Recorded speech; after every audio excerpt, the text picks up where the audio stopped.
Hey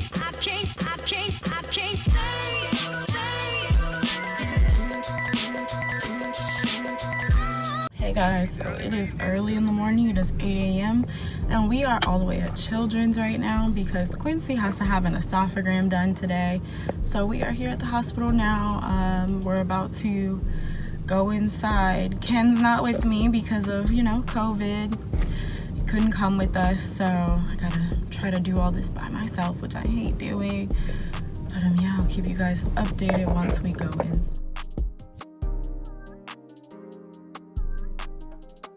Okay, so we're back in the car. We just finished the esophagram.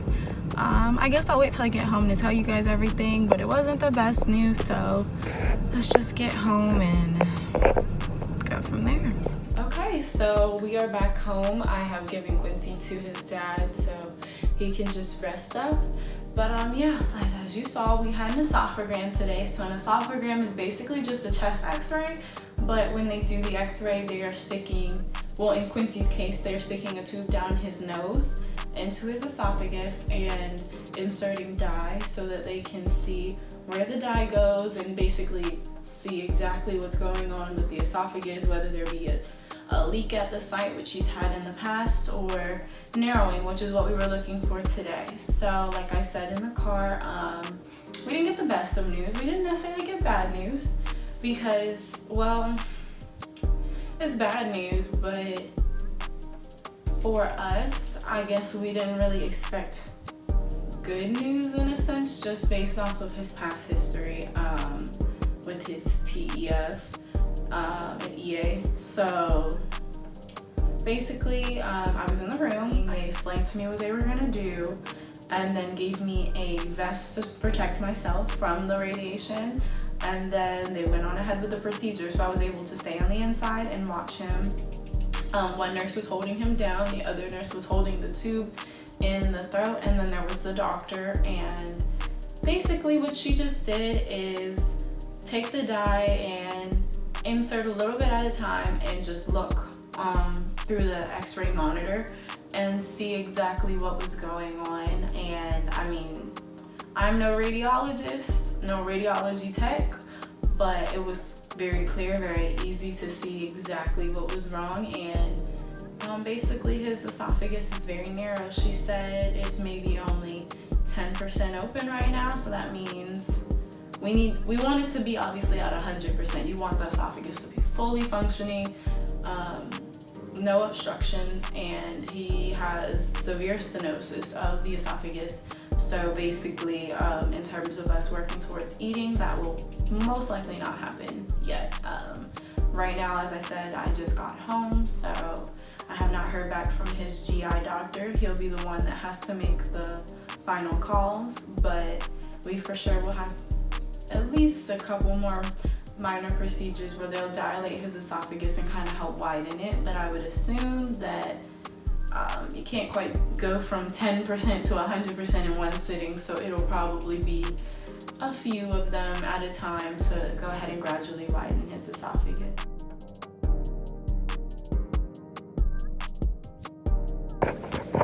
So today is surgery day. We are here. We got here at 6 a.m. His surgery is at 8 a.m. You have to come 2 hours early, so we're here. Quincy's laying down. He's sleepy. Yeah, so I'll follow back up when I have more information. Quincy. Hi, little boy. Hi, little boy. Hi, little boy. Hi, why's your hair sticking up? You said, never mind. I just want my hair to be up. I understand.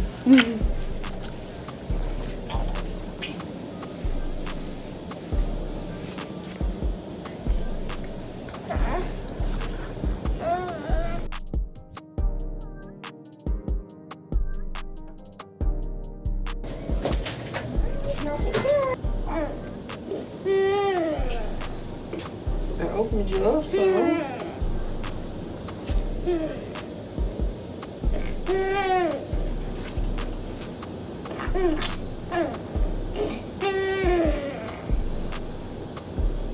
Oh, sweet.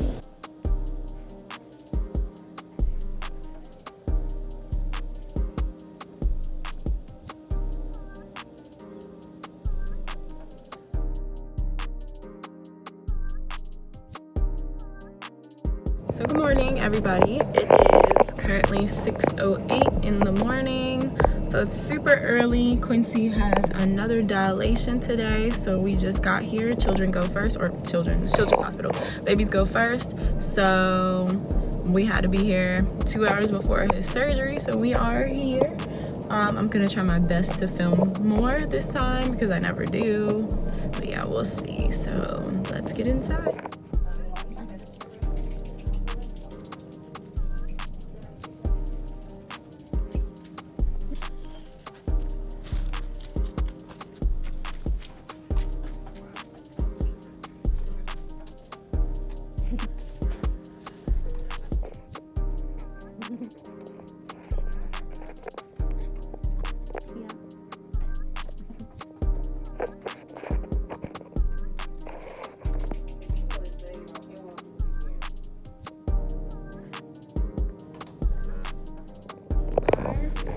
In the room waiting on I think the anesthesiologist, and then his doctor is gonna also come talk to him.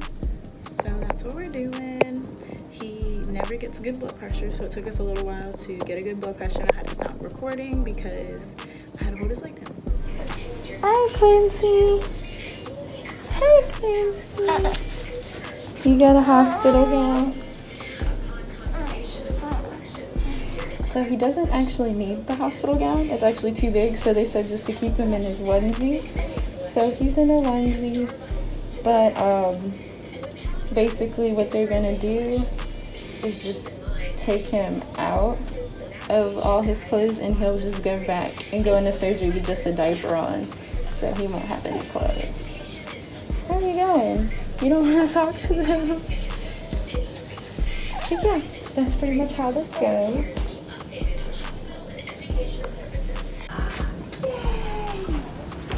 Okay, we'll see you soon. Come on, baby. You are right.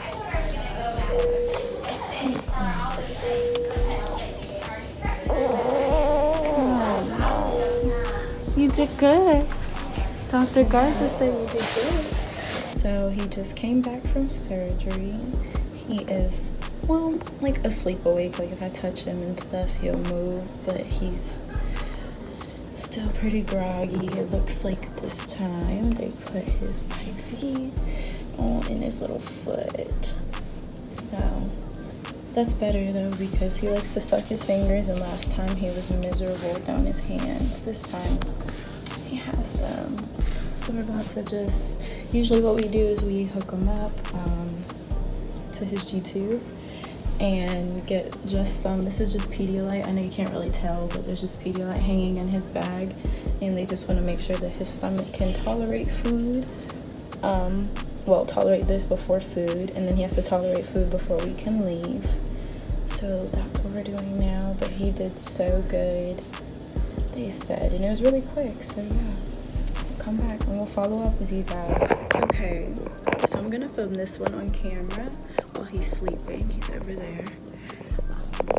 But I just wanted to show, in comparison to the last pictures that we got from surgery, I just wanted to do a video and kind of show better, because that might help explain a little better. So yeah, let's look at these pictures that I got from his doctor. So each picture is numbered at the bottom. So let's start with number one. Number one is basically just what it looks like, his esophagus overall. So as you can see, it's open, and then as you get closer, like as it goes down, it just is super narrow and tiny. Obviously no food could pass through that, so that's why we're having this.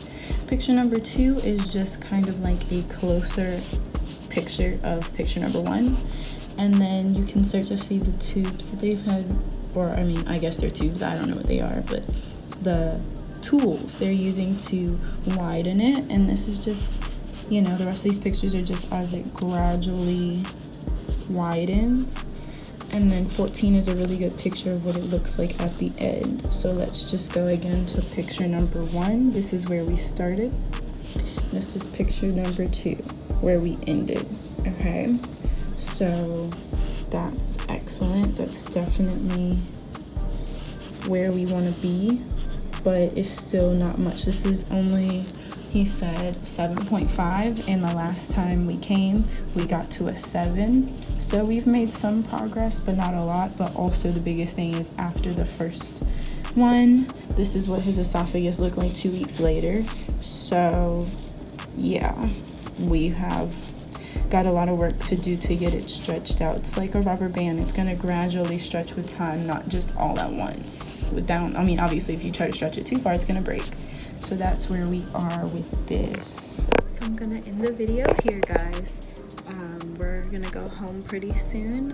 We just have to be cleared by surgery, but he looks good. He's doing fine, so we should be able to go home soon. And we'll be back here in 2 weeks. The doctor has already made that call that we will come back in 2 weeks and do it all again. So I guess we'll keep documenting, but this is pretty much where we're at right now with Quincy's journey. Hopefully we'll be able to get him eating orally soon, but you know, good things take time. So thanks, guys. See you guys in the next video.